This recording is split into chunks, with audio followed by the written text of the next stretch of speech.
नमस्कार, मेरा नाम हिमांशु कुमार है। आज हम लक्षद्वीप के बारे में बात करेंगे।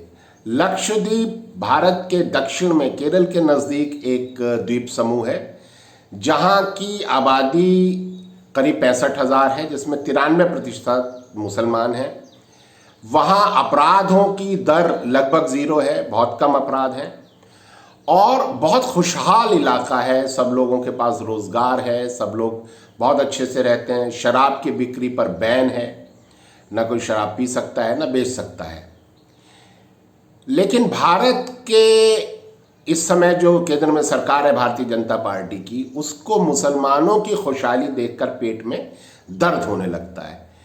तो बीजेपी सरकार ने क्या किया कि अभी तक लक्षद्वीप के जो प्रशासक होता था, चूंकि वहाँ विधानसभा नहीं होती, वहाँ प्रशासक नियुक्त होता है केंद्र सरकार द्वारा, वो हमेशा किसी रिटायर्ड आईएएस को बनाया जाता था। इस बार बीजेपी ने वहाँ अपने भारतीय जनता पार्टी के नेता प्रफुल्ल पटेल, जो गुजरात का है, उसको प्रशासक बनाकर भेज दिया और उसने जाकर वहाँ जो भी सुख शांति थी उसको नष्ट करने का अपना जो प्रोजेक्ट है भाजपा का, क्योंकि उसको मुसलमानों की खुशहाली से तकलीफ है। तो प्रफुल्ल पटेल ने सबसे पहले तो समुद्र के किनारे जो मछुआरों के नावें रखने के शेड थे वो तोड़ दिए। उसके बाद वहाँ की ज़मीनें लेकर के बाहरी लोगों को, व्यापारियों को, पूंजीपतियों को घुसा करके होटल वगैरह खुलवाने के लिए कानून बनाया और स्थानीय लोगों ने जब विरोध किया तो एक नया कानून बना दिया, गुंडा एक्ट, जो कि भारत के संविधान के खिलाफ है, जिसमें यह प्रावधान है कि 1 साल तक किसी भी वहाँ के निवासी को उठाकर जेल में डाला जा सकता है बिना मुकदमा चलाए, बिना ये बताए कि इसकी गलती क्या है। ये इसलिए कि वहाँ के लोग इस भाजपाई गुंडागर्दी के खिलाफ आवाज़ ना उठा सकें, अपनी ज़मीनें छीने जाने के खिलाफ आवाज़ ना उठा सकें।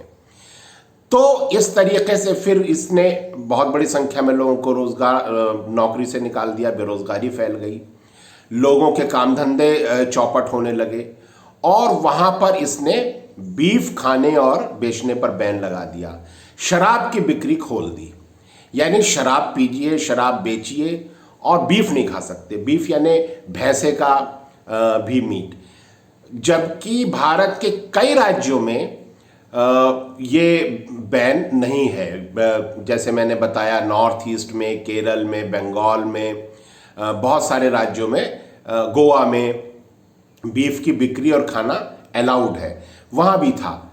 ये एक तरह से भाजपा का अपनी कल्चर, अपनी धर्म को दूसरों पर ज़बरदस्ती थोपने का जो इनका तरीक़ा है, वही तरीक़ा जा कर के इन्होंने लक्षद्वीप में लागू किया है। अब वहाँ के जो निवासी हैं वो प्रफुल्ल पटेल की इस गुंडागर्दी का, भाजपा की गुंडागर्दी का विरोध कर रहे हैं। तो लोगों को वहाँ जेलों में डालना और वहाँ पर अशांति फैल गई है, बहुत परेशानी वहाँ के लोगों को हो रही है। अगर किसी खुशहाल और सुंदर इलाके को नर्क में बदलना हो, आपको वहाँ जहन्नुम बनाना हो, ख़राब करना हो, तो आप एक भाजपाई को भेज दीजिए। वो वहाँ की सारी खूबसूरती, सारी अच्छाई, सारी खुशहाली को नष्ट कर देगा और उसको बर्बाद कर देगा। भारत को जिस तरह से नरेंद्र मोदी और उसकी टीम ने, उसके गैंग ने बर्बाद किया है, उसी तरीके से लक्षद्वीप को इस समय वहाँ इनका भेजा हुआ भाजपाई गुंडा बर्बाद कर रहा है। हमें लक्षद्वीप को बचाना है, वहाँ के निवासियों की खुशहाली को बचाना है और वो इलाका में जो शांति थी, जो अपराध नहीं थे, जो खुशहाली थी, उसको बचाना है। और इस भाजपाई गुंडे के खिलाफ हम सबको आवाज़ उठानी चाहिए। ये लोग पूरे देश को नर्क बनाने पर तुले हुए हैं। हमें भाजपा की इस तरह की गुंडागर्दी का खुलकर विरोध करना चाहिए। धन्यवाद।